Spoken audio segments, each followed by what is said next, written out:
ആറന്മുളയിൽ വീണ ജോർജിനെതിരെ പോരിനിറങ്ങുന്ന UDF സ്ഥാനാർത്ഥി അബിൻ വർക്കിക്ക് കെട്ടിവെക്കാൻ തുക നൽകിയത് വയറ്റിൽ കത്രിക കുടുങ്ങിയ ഉഷ ജോസഫാണ്.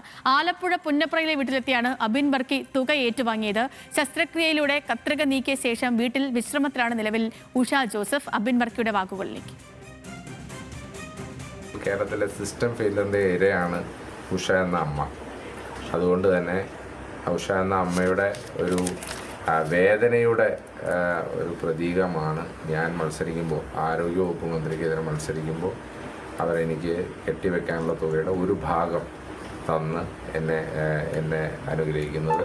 അത് ഈ കേരളത്തിലെ മുഴുവൻ അമ്മമാരുടെ ശബ്ദമാണ്. ഈ ആരോഗ്യ മേഖലയെ തകർത്ത കേരളത്തിലെ സർക്കാരിനെതിരായിട്ടുള്ള ശബ്ദമാണ്.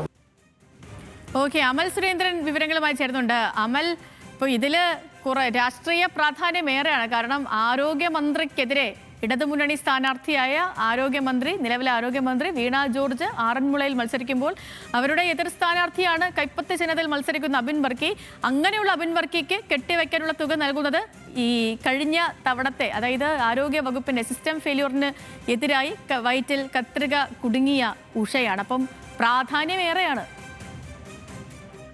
സേതു, ആരോഗ്യവകുപ്പ് മന്ത്രി വീണ ജോർജ് ഇക്കുറി മത്സരത്തിന് ഇറങ്ങുന്നു എന്ന് പറയുമ്പോൾ തന്നെ കോൺഗ്രസിനെ സംബന്ധിച്ചിടത്തോളം അതൊരു സുവർണ അവസരമാക്കാനുള്ള ശ്രമം തുടക്കം മുതലേ തന്നെ ഉണ്ടായിരുന്നു. പ്രത്യേകിച്ചും തിരഞ്ഞെടുപ്പ് പ്രഖ്യാപനത്തിന് ഏതാനും മാസങ്ങൾക്ക് മുൻപാണ് നിരവധിയായിട്ടുള്ള മെഡിക്കൽ കോളേജുകളിൽ നിന്നുള്ള ചികിത്സാ പിഴവിനെ കുറിച്ചുള്ള വാർത്തകൾ വരികയും പ്രതിപക്ഷം അതിനെ വലിയ രീതിയിൽ രാഷ്ട്രീയമായി ഉപയോഗിക്കുകയും ചെയ്തിരുന്നു. അതിൽ പ്രധാനപ്പെട്ടതാണ് ആലപ്പുഴ പുന്നപ്രയിലെ ഉഷ ജോസഫ് എന്ന 55 വയസ്സുകാരിയുടെ വയറ്റിൽ വണ്ടാനം മെഡിക്കൽ കോളേജിൽ വെച്ച് 5 വർഷങ്ങൾക്ക് മുൻപ് നടന്ന ഒരു ശസ്ത്രക്രിയയിൽ കത്രിക കുടുങ്ങിപ്പോയത്, അല്ലെങ്കിൽ കത്രികയ്ക്ക് സമാനമായിട്ടുള്ള ഒരു ശസ്ത്രക്രിയ ഉപകരണം കുടുങ്ങിപ്പോയത്.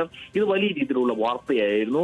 പ്രത്യേകിച്ചും വീണ ജോർജ് മന്ത്രിക്ക് എതിരെ മന്ത്രിയുടെ വസതിയിൽ വരെ യൂത്ത് കോൺഗ്രസ് പ്രവർത്തകർ റീത്ത് വയ്ക്കുന്ന ഒരു സാഹചര്യം ഉണ്ടായിരുന്നു. അങ്ങനെ ഇത്തരത്തിൽ കലുഷിതമായിട്ടുള്ള ഒരു സാഹചര്യത്തിലാണ് ആറന്മുളയിൽ വീണ ജോർജ് വരികയും എതിർ സ്ഥാനാർത്ഥിയായി UDF അബിൻ വർക്കിയെ നിർത്തുകയും ചെയ്യുന്നത്. അപ്പോൾ അബിൻ വർക്കി സ്ഥാനാർത്ഥി നൽകുമ്പോൾ ആ ഒരു സ്ഥാനാർത്ഥിയുടെ നാമനിർദ്ദേശ പത്രികയ്ക്ക് മുൻപാകെ തന്നെ കെട്ടിവെക്കാനുള്ള പണം ഉഷ ജോസഫിൽ നിന്ന് ഏറ്റുവാങ്ങാനാണ് ഇന്നലെ വൈകിട്ട് 8:30 അബിൻ വർക്കി പുന്നപ്രയിലെ ഉഷ ജോസഫിന്റെ വീട്ടിലെത്തുകയും പണം കൈപ്പറ്റുകയും ചെയ്തത്. ഇത് രാഷ്ട്രീയമായി തന്നെ ശരി. അപ്പൊ വ്യക്തമാണ്, അബിൻ വർക്കിക്ക് കെട്ടിവെക്കാനുള്ള തുക നൽകിയത് ഉഷ ജോസഫാണ്. വിവരങ്ങൾ നൽകുകയായിരുന്നു നമ്മുടെ അമൽ സുരേന്ദ്രൻ.